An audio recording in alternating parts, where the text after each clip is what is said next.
Mais uma vez, bom dia a todos, a paz do Senhor Jesus Cristo. Vamos abrir nossas Bíblias neste momento da liturgia, no livro de Deuteronômio, capítulo 8. Deuteronômio, capítulo 8. Vamos ler alguns versos e dentro do tempo que nos é cabível e possível, vamos fazer algumas reflexões neste trecho da lei de Moisés. Deuteronômio, capítulo 8. Verso 1, assim nos diz. 8. Tereis o cuidado de obedecer a todos os mandamentos que hoje vos ordeno, para que tenhais vida, vos multipliqueis e torneis posse da terra que o Senhor prometeu com juramento aos vossos pais. E te lembrarás de todo o caminho pelo qual o Senhor teu Deus tem te conduzido durante esses 40 anos no deserto, a fim de te humilhar e de provar, para saber o que estava no teu coração, se guardarias ou não os seus mandamentos.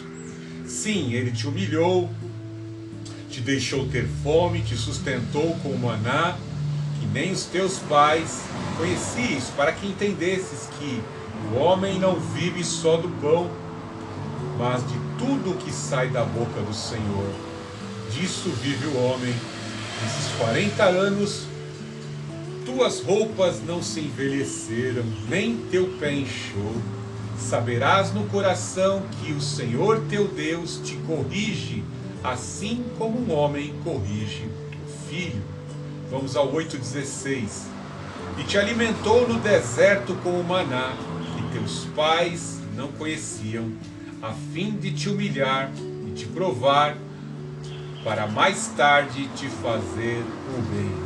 Portanto, não digas no teu coração: a minha força e a fortaleza da minha mão adquiriram para mim estas riquezas. Deus Altíssimo, Deus de amor, Deus de poder, desenvolve em nosso coração o teu grande propósito. Senhor Jesus Cristo, te suplicamos nesta manhã. Torna-nos a cada dia, meu Deus, corações contritos à tua pessoa. Torna, Pai Santo, em nossos corações um coração agradecido por tua grandiosa obra na cruz do Calvário. Senhor Jesus Cristo, torna-nos agradecidos por tudo que temos e somos. Torna-nos agradecidos, Senhor, nesse exato momento em que estamos te servindo e buscando no teu poder glorificar o Senhor Jesus Cristo nessa obra. Te suplicamos, Senhor Jesus Cristo, pelo fogo do teu Santo Espírito, expulsa, afasta neste momento da pregação da palavra os espíritos imundos contrários à pregação da verdade do teu Evangelho, em nome do Senhor Jesus Cristo, Pai. Te suplicamos, meu Deus, neste momento, fala conosco, a começar por mim, Pai Santo, que sou o teu porta-voz, e que coloco neste momento à disposição a minha vida e os meus sentidos para te servir. Em nome do Senhor Jesus Cristo, nesta manhã, Pai Santo, esteja abençoando a todos que nos assistirem pela plataforma, Pai. Em nome do Senhor Jesus Cristo te suplicamos. E assim, neste momento, glorificamos o Deus Altíssimo, o Senhor Jesus Cristo e o Santo Espírito. Amém. Caminhos que o Senhor nos leva, condições em que estávamos e que estamos hoje. O Senhor tem um grande plano. O Senhor tem um propósito para as nossas vidas. Temos que entender o grande amor de Deus em todas as circunstâncias. Quando estamos recebendo bênçãos, quando estamos vivenciando momentos de alegria, regozijantes ao lado da esposa, cercado de bens materiais, com muita fartura, comendo aí o seu churrasquinho de domingo com picanha, se você tem condições, esteja alegre do Senhor, mantenha a constância de um coração agradecido ao Senhor por tudo que você tem, por tudo que o Senhor tem concedido. Até mesmo em alguns níveis de aflição, esteja agradecido ao Senhor, porque até mesmo em meio à aflição que você tem passado, você continua reconhecendo que o Senhor está com você na tribulação, na alegria, na tristeza, na dor e na angústia, em toda e qualquer circunstância, como assim o apóstolo Paulo nos ensinou, todas as coisas cooperam juntamente para o bem daqueles que amam a Deus. Ou seja, nem a morte, nem a altura, nem profundidade, nem qualquer outra criatura, nem a morte pode nos separar do amor de Deus. Temos que desempenhar a fé, a constância, a perseverança em todo o tempo, mantendo o coração agradecido. Nosso Deus, Ele sabe muito bem como açoitar os seus filhos. Como um pai que usa o corretivo da vara, segue o conselho que Salomão assim recomendou, a usar a vara como corretiva para os filhos. O nosso Deus sabe muito bem como açoitar as nossas vidas, como tirar as impurezas. Ciente de que sem santificação ninguém verá Deus, o nosso Deus, ao longo da vida, vai usar diversas varas de corretivo. O próprio texto que nós lemos aqui nos diz isso. Assim como o pai corrige o filho, assim o Senhor nos corrige nas veredas, no caminho desta vida, desta peregrinação. Ciente de que, como disse o profeta Ezequiel, a condição onde se estava o povo, né, havia uma necessidade de derrotar todas as divindades do Egito, mostrar as suas abominações, porque conforme o povo ia convivendo no melhor da terra de Gósen, com toda aquela prosperidade, eles começavam a fazer concessões, como revelou o passado, o mistério do passado, e por isso eles se tornaram escravos. Eles começaram a perder a sua identidade como povo hebreu, como filhos de Abraão, e deixaram de adorar o Deus de Abraão e passaram a adorar os deuses do Egito, se prostituíram com os deuses do Egito. No melhor que Deus preparou para o povo na terra de Gósen, pelo benefício de José, o ministro da fazenda, eles se esqueceram do Senhor rapidamente e perderam foco nas ordenanças. A ordenança era que fosse reproduzida a identidade do povo, dos filhos de Abraão, a crer no Deus de Abraão. E aí, quando eles estavam em sofrimento, agora submetidos à escravidão, eles esperavam o Messias. E Deus levantou um Messias em meio a toda aquela situação terribilíssima de construir a economia egípcia. O Senhor estava providenciando de forma sobrenatural, milagrosa e provedora o Messias na pessoa de Moisés. Lidar com o povo não foi nada fácil. Moisés teve que ser experimentado em diversas fases da sua vida e por um longo período de tempo, a longo prazo, ele teve que ser preparado para conduzir aquele povo, que não era uma tarefa fácil. Lidar com as pessoas de poder, lidar com legislações, lidar com a ciência, pois ele foi formado ali no Egito e lidou com pessoas poderosas, lidar com os magos, existiam muito magos naquela época. Moisés lidou com toda a sorte de pessoas. E a última grande experiência que ele teria que lidar é com o próprio povo ao qual ele salvou. Tudo isso, de certa forma, faz um presságio daquilo que o Senhor Jesus Cristo assim representa em nossas vidas. Ele conhece a nossa natureza, Ele conhece as nossas propensões, Ele sabe muito bem dos nossos limites. Por isso que Paulo escreve: não sobreveio a vós tentação que não pudesse suportar. Provação vem de Deus, a tentação é do inimigo. O diabo, sabendo da nossa natureza, ele já conseguiu esse objetivo lá no Jardim do Éden. Ele sabe como trabalhar e fomentar as ambições humanas, as concupiscências da natureza humana, e ele vai colocar casca de banana no caminho, ele vai preparar obstáculos, ele vai movimentar os seus agentes malignos com o intuito de construir os seus intentos, vai tentar interromper, se possível for, a vida humana. Por isso que Paulo fala: nem a morte pode nos separar do amor de Deus. Temos que manter a gratidão, o coração agradecido, temos que manter a constância em nossa vida para não perdermos o foco na obra do Senhor Jesus Cristo e nos valores que devem existir, que tem que existir em nosso caráter para que possamos alcançar o reino dos céus. Temos diante de nós uma grande peregrinação. Para alguns é curta, para alguns é longa, a média, outras são longas. e em tudo, no tempo de vida permitido nessa terra, da nossa existência eterna, temos que estar subservientes à vontade de Deus. Veja quão importante a palavra obedecer. Se submeter a uma orientação que é correta, boa, perfeita, agradável. Não existe erro nas orientações de Deus para a nossa vida. Toda vez que você transgride os princípios de Deus, você vai colher a consequência. Vem sempre uma sequela quando nós transgredimos os princípios de Deus. A começar lá pelo Éden. Veja, lá no Éden, quando Adão escolheu, atendeu a sua mulher ali, se submeteu, comeu o fruto, veja a consequência. Porque desobedeceu a ordem do Senhor. Não comerás do fruto da ciência do bem e do mal. As consequências vieram, e até os dias de hoje, o próprio apóstolo Paulo fala que nós trazemos na nossa carne as consequências de Adão. Paulo dizia: trago nas costas as marcas desse evangelho, da propagação desse evangelho. Veja como o pecado de Adão trouxe consequências na vida daquele que morreu para reparar os erros de Adão, e na vida do apóstolo Paulo, que teve a incumbência de levar aos confins da terra o evangelho da salvação, que chegou aos nossos dias. Então não espere, a todos nós que ouvimos da palavra de Deus, uma vida de facilidade. O caminho que nos está aberto, ele é difícil. Tanto é que o Senhor Jesus Cristo não omitiu, quando fala de dois caminhos, um caminho largo e um caminho estreito.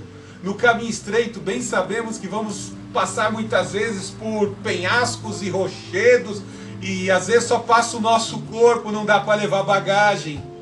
Faz parte de passar por estreitos na vida para que ocorra um esvaziamento. Não tenho nada contra ninguém que tem um pouquinho a mais de peso, mas vai haver uma necessidade de desidratação. Muitas pessoas obesas com o pecado desse mundo não vão poder passar em locais estreitos do caminho que o Senhor abre para as nossas vidas. Há uma necessidade de esvaziamento.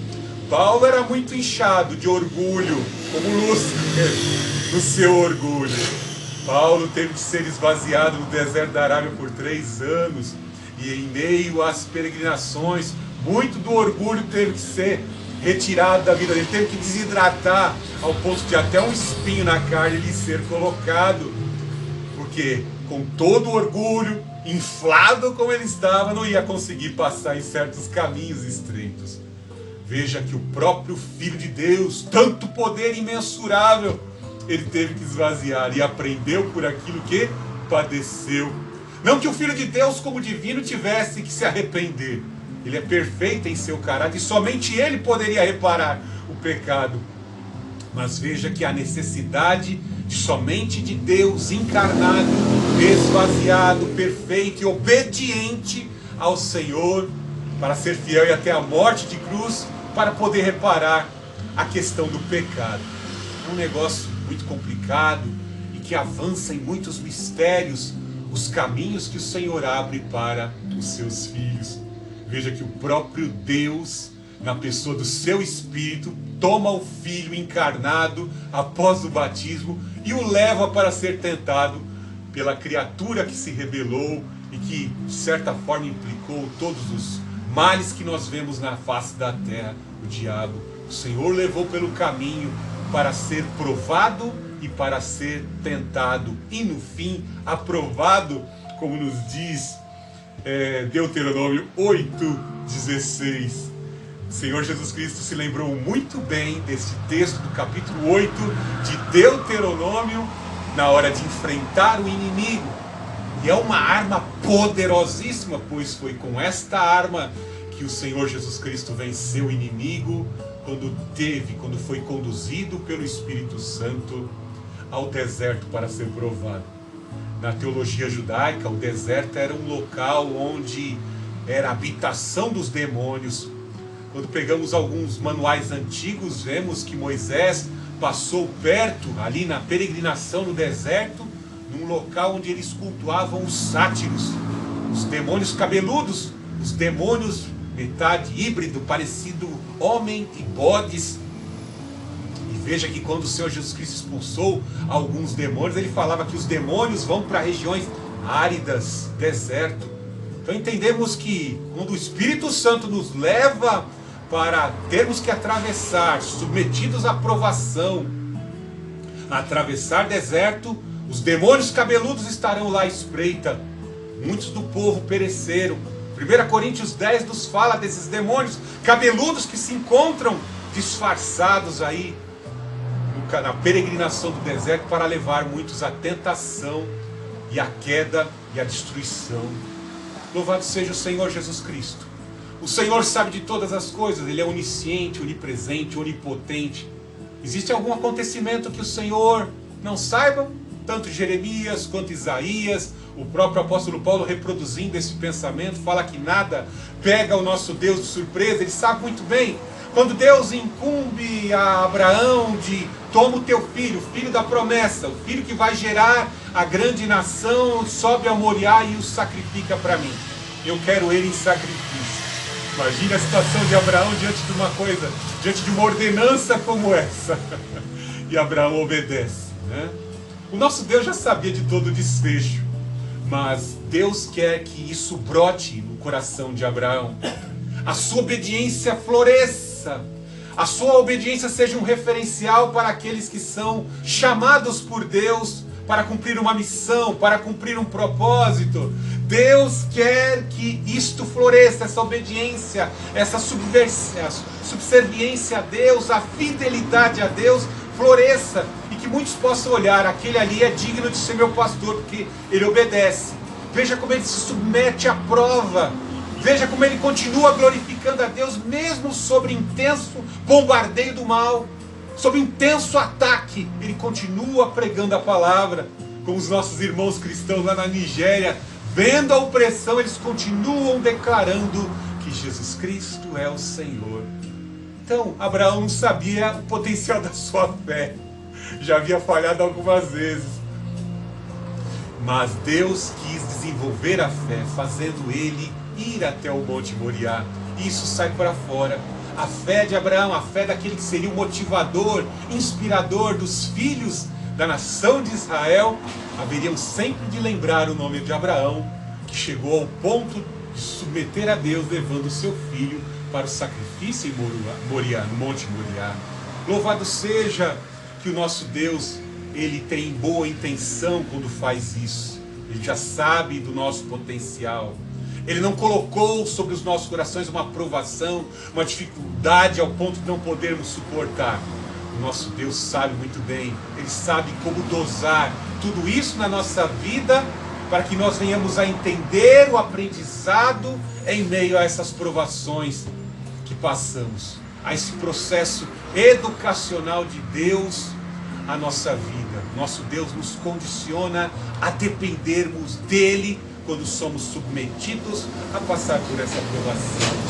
Veja que ele já começa o capítulo 8, verso 1, tendo cuidado de obedecer. Vemos que, como eu falei no início, os deuses do Egito foram derrotados. Havia uma necessidade deles verem: o nosso Deus é o mais poderoso.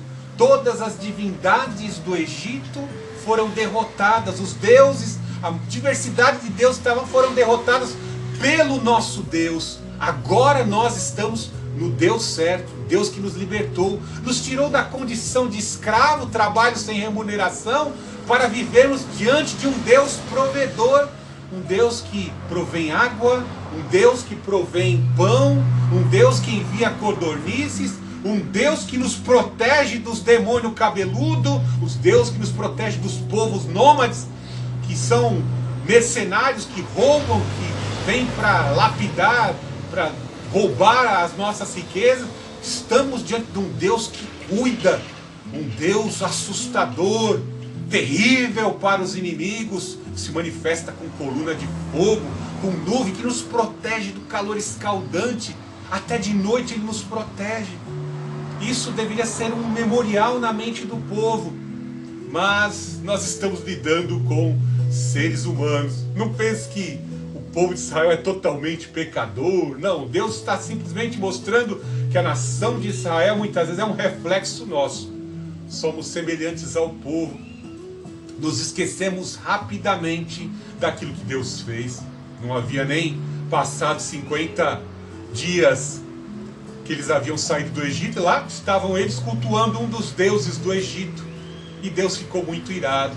A praga e a peste tiveram que ser disseminadas, porque muitos já foram reprovados, porque não desenvolveram o fruto da paciência.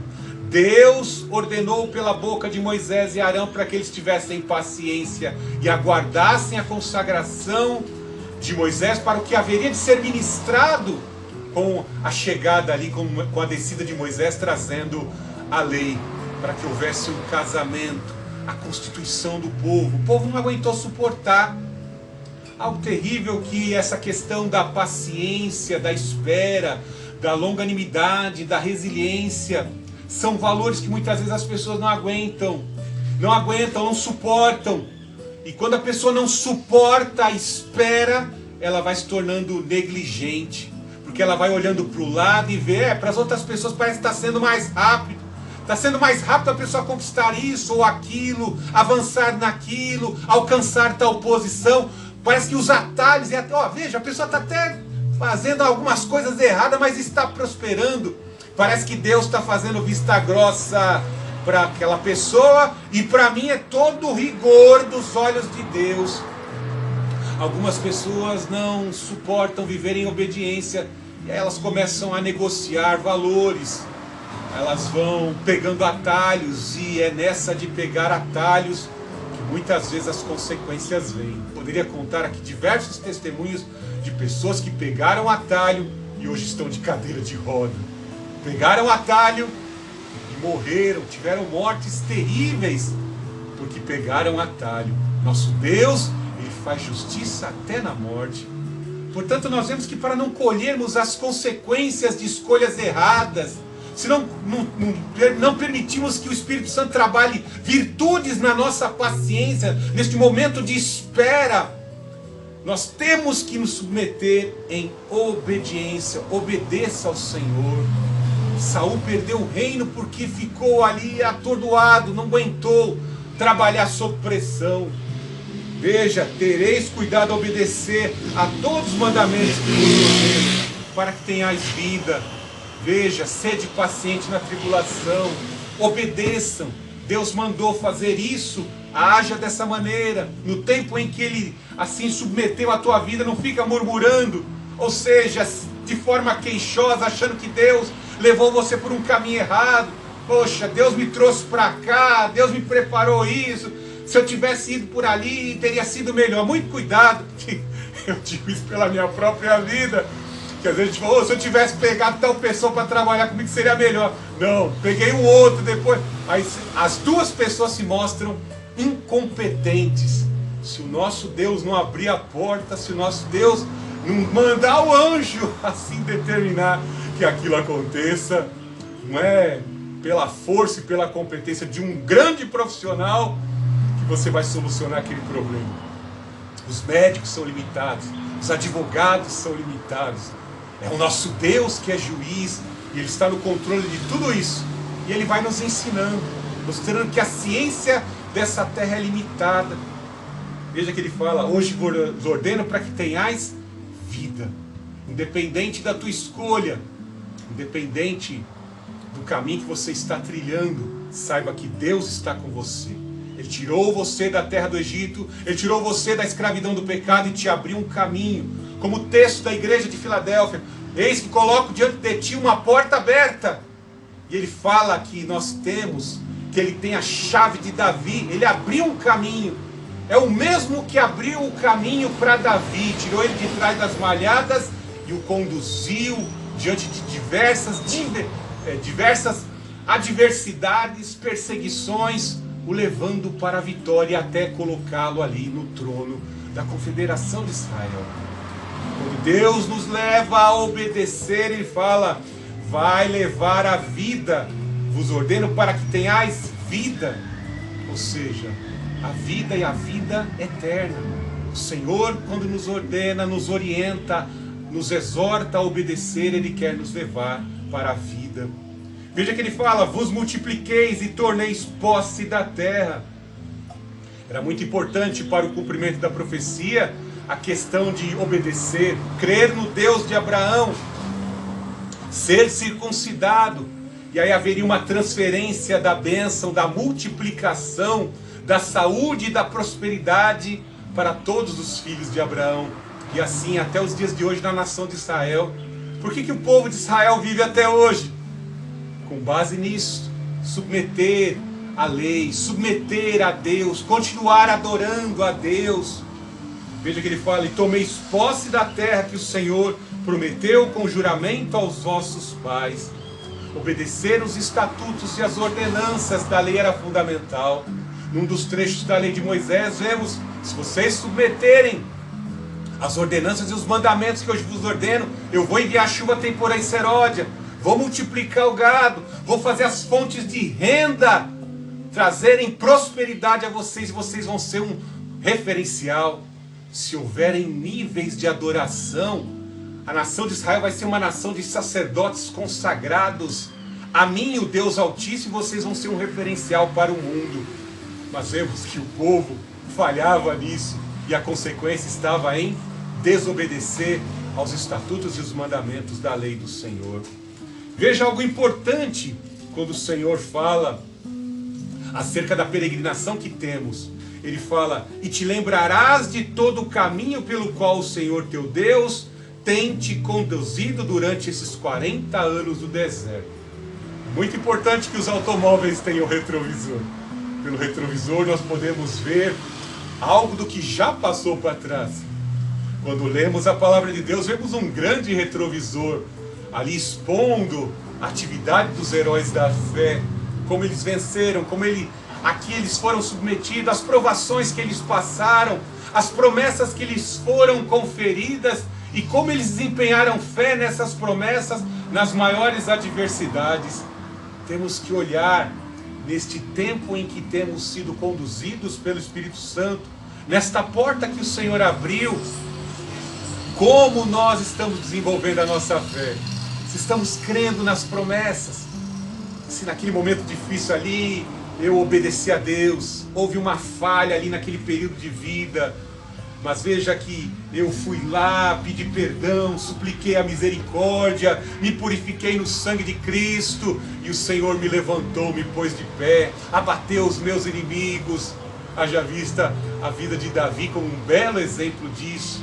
Aquele que é chamado não é porque é perfeito, o Senhor chama pessoas imperfeitas, e Ele vai conduzindo no processo da vida. Ele falha, pede perdão, se levanta, e quando ele se levanta, ele se alinha ao propósito de Deus, e Deus vai construindo o propósito. Isso vai gerando divisas, isso vai gerando salvação, bênção na vida daqueles que se aproximam, bênção na vida daqueles que se aproximam, são atraídos pelo testemunho de vida daquela pessoa, da obra de Deus na vida daquela pessoa. Veja algo interessante que ele fala que nos 40 anos de peregrinação do povo, o povo foi humilhado. É muito bom observarmos que quando o povo sai do Egito e vê ali todo o aparelho militar de Faraó sendo derrotado pelas águas do Mar Vermelho, o povo diz: tá vendo? Ó, meu irmão mais velho é forte. Eles ficaram valentes, guerreiros, cheios de orgulho, estamos do lado do Deus certo. Quando o poderoso, grande eu sou, ia à frente do povo em batalha, o povo crescia, se enchia de orgulho, né? Olha, meu Deus é forte, o Dagom é fraco. Meu Deus é forte, Baal é fraco. Os deuses invocados são fracos. Isso também traz um certo orgulho. E é terrível que às vezes nessas situações de orgulho pode ali se inflar Satanás. Como alguns líderes de igreja, quando olham para baixo, né, se esquecem de quando eram pequenos, se esquecem quando ali viviam de certas doações e provisões para sobreviver. Alguns, né, se esqueceram de quando eram pequenos. Às vezes nem agradece àqueles que o ajudaram em certas fases da vida, né?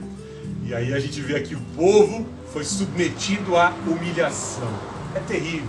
Valores só são construídos na vida da pessoa quando a pessoa está se humilhando. Porque às vezes está tão inflado de orgulho e não tem espaço na sua consciência e na sua mente para os valores do Senhor Jesus Cristo, os chamados frutos do Espírito.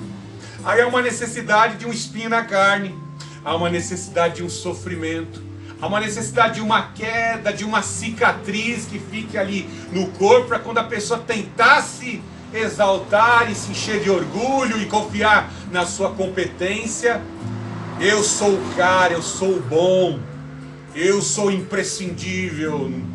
A pessoa vai olhar para aquela cicatriz e vai se lembrar que se não fosse Deus, você teria ficado lá naquele estágio, não teria sido aprovado naquela parte da aprovação, naquele estágio de vida. Por isso o Senhor leva a humilhação. Não que o nosso Senhor Jesus Cristo fosse orgulhoso, mas o Espírito do Pai, com o intuito de ensinar a sua igreja, mostrou que o Senhor Jesus Cristo foi submetido a esta situação semelhante. O Espírito do Pai o conduziu. Veja que o Espírito do Pai também o conduz para o batismo. Ele tinha pecado? Não, muito pelo contrário.